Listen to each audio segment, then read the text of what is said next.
Right now, Vice President Mike Pence is heading to Sutherland Springs to speak with first responders and families of the victims. He will then attend that vigil in Floresville and is expected to speak to the community.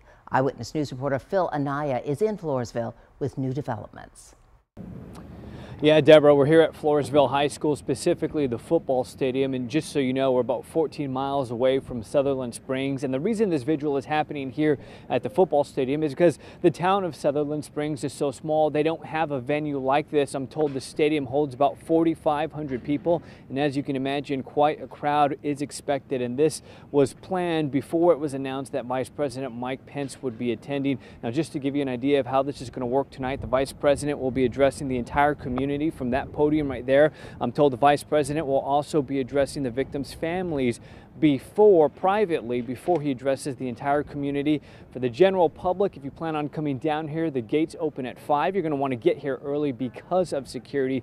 Of course, we'll have much more throughout the day. Deborah, back to you. All right, Phil, thank you.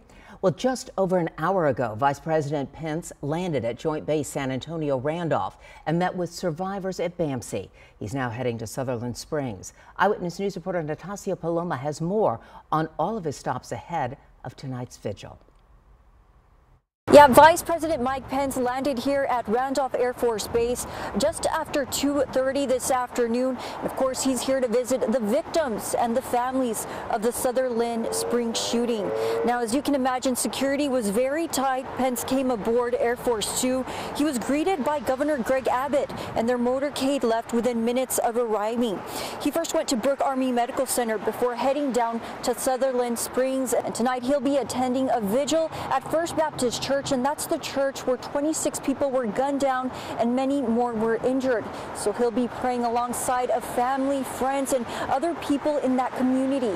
Reporting from Randolph Air Force Base, Natasha Paloma, KENS 5 Eyewitness News.